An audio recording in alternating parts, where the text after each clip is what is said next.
Visualize a house across the river, just within walking distance, a perfect hideout spot right by the river, scenic greenery all around, a childhood with siblings and cousins, and with a certain turn of events, within less than 24 hours, all of this, the river, the hideout spot, the very house, becomes the most sad and unbearable part of life. Yes, this is the premise of the book that we are going to talk about today. Jai Jinendra, hi, hello everyone. I'm the Minimalist Reader and I welcome you back to my channel. And if you are new here, I request you to stay for a bit and join me in my reading journey. Today, I'm here to talk about The God of Small Things, written by Susanna Arundhati Roy, more commonly known as Arundhati Roy. Arundhati Roy is an Indian author and a political activist working in areas such as human rights and environmental causes in addition to others. She is somebody who does not shy away from having one and sharing her opinion on sensitive issues as well. The God of Small Things is her debut novel, published in the year 1997, which was followed by her second fiction novel called The Ministry of Utmost Happiness almost 20 years later in the year 2017. The long time gap between the two books reflects A. Roy's approach towards writing, especially fiction.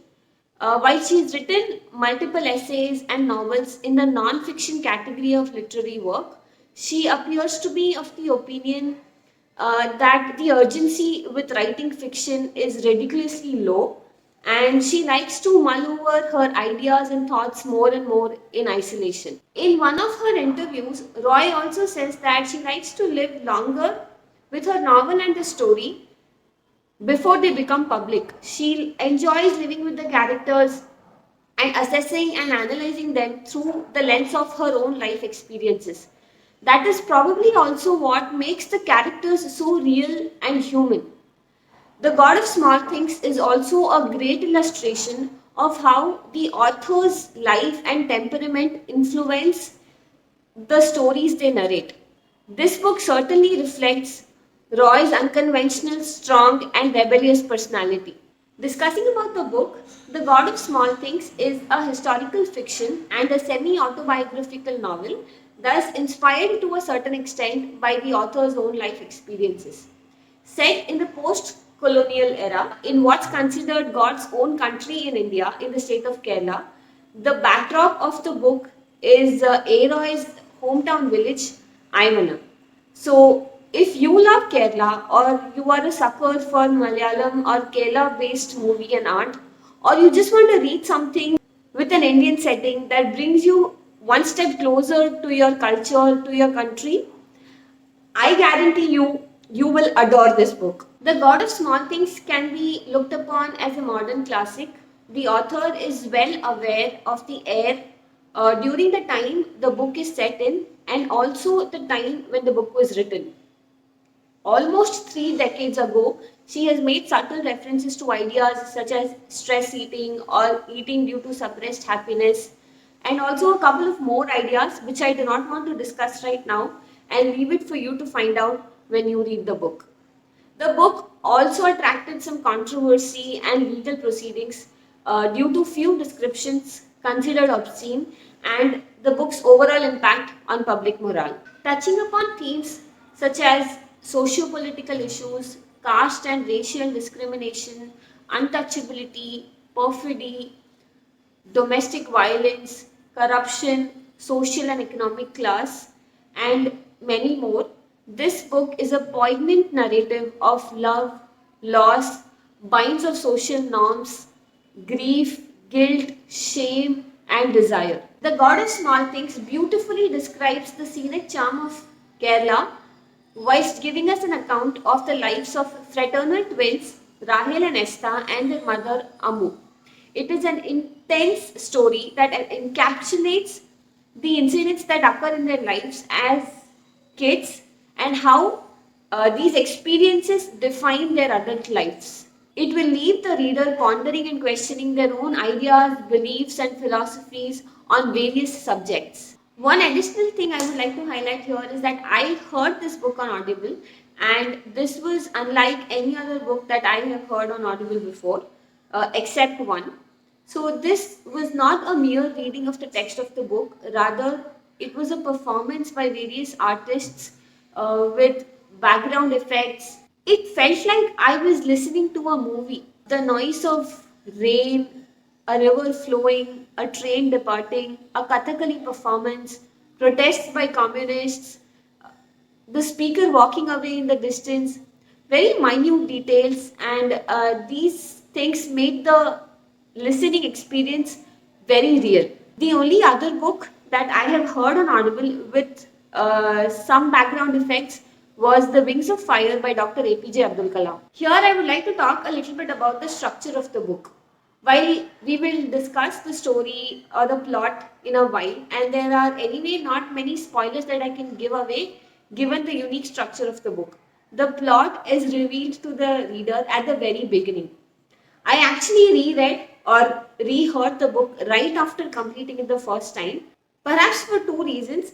One is given the writing style of the book, and second, it kind of left me with a very satisfying feeling of incompleteness. I don't know if that makes any sense, but I did reread it, and that is when I realized that the things said at the end of the book have actually already been told at the very beginning, and glimpses of incidents or events discussed in the beginning are somewhere from the middle of the book.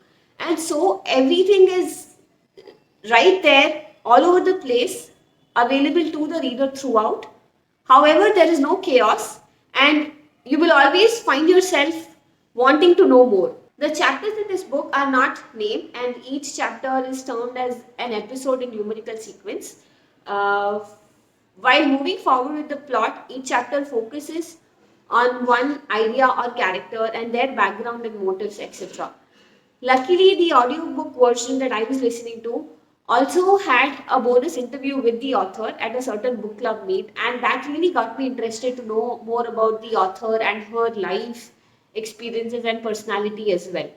The God of Small Things is a very metaphorical and poetic prose, definitely reflecting Aroy's powerful composure and free spirited demeanor, which is also evident from her speeches and the way she carries herself during interviews from days early on and even today. Discussing a bit on the story, Rahil and Estha are both 7, and as kids, they deal with ideas and issues such as casteism, alcoholism, divorce, separation, death, etc.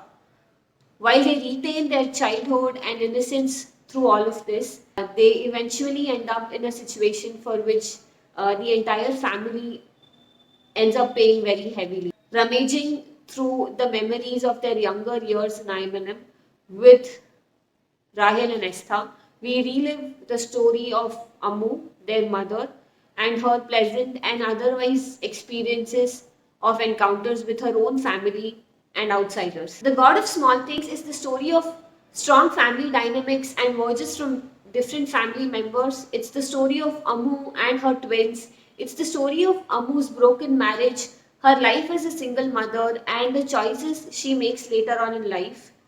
Another important aspect of the story is the twins' friendship with their half British cousin Sophie Mole and what happens when she comes to visit them at Imanum. Amidst so many other things, relationships such as married couples, siblings, parents, or elders and kids between different sets of people are explored in the book. Light is also thrown on the love and loss experienced by multiple characters and how defying of certain social norms is acceptable by some and prohibited for others. Aroy has beautifully woven together all of these ideas into a very sad, emotional, and heart shattering tale. With this, moving on to the overall review of the book, to be honest, I found it a little bit challenging to put my thoughts together for this one, mainly for two reasons. First, the book itself is such a beautiful piece of writing, such a nice creation, that I felt like I will not be able to do justice to a discussion about this book.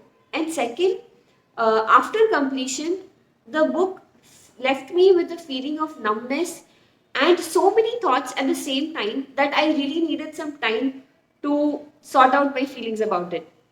But That's the whole point of doing this, to capture whatever my emotion is after reading a book and share it with you guys. And that's why we are here. So, starting with the things that I really liked about the book. First is the writing is very simple, poetic, and unique.